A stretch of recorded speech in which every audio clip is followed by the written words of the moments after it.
माननीय विदेश मंत्री जी।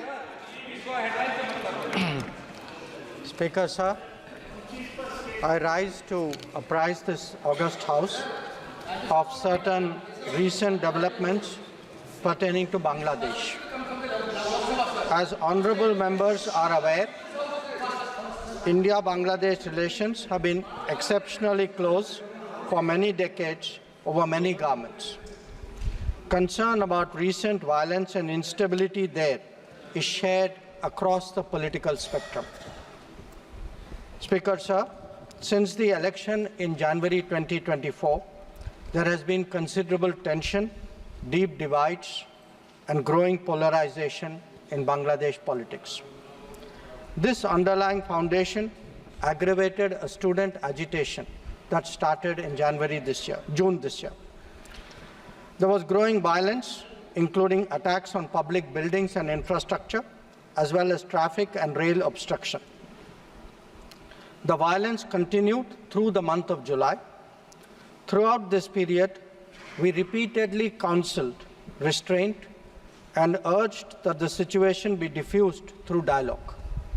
Similar urgings were made to various political parties, political forces with whom we were in touch. Speaker, sir, despite the Supreme Court judgment on 21 July, there was no let-up in the public agitation. Various decisions and actions taken thereafter only exacerbated the situation. The agitation at this stage coalesced around a one-point agenda, that is that Prime Minister Sheikh Hasina should step down. On 4th August, events took a very serious turn. Attacks on police, including police stations, and government installations intensified even as overall levels of violence greatly escalated. Properties of individuals associated with the regime were torched across the country. What was particularly worrying was that minorities, their businesses and temples also came under attack at multiple locations. The full extent of this is still not clear.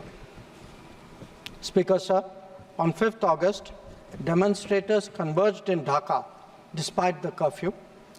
Our understanding is that after a meeting with leaders of the security establishment, Prime Minister Sheikh Hasina apparently decided to resign. At very short notice, she requested approval to come for the moment to India. We simultaneously received a request for flight clearance from the Bangladesh authorities. She arrived yesterday evening in Delhi. Speaker, sir, the situation in Bangladesh is still evolving. The Army Chief, General Waqaruzzaman, addressed the nation on 5th August. He spoke about assuming responsibility and constituting an interim government. We are in close and continuous touch with the Indian community in Bangladesh through our diplomatic missions. There are an estimated 19,000 Indian nationals who usually live there, of which about 9,000 are students. The bulk of the students, however, have already returned to India in the month of July on the advice of the High Commission. In terms of our diplomatic presence, in addition to the High Commission in Dhaka, we have assistant High Commissions in Chittagong, Rajshahi, Khulna, and Sylhet. It is our expectation that the host government will provide the required security protection for these establishments. We look forward to their normal functioning once the situation stabilizes. Speaker, sir, we are also monitoring the situation with regard to the status of minorities.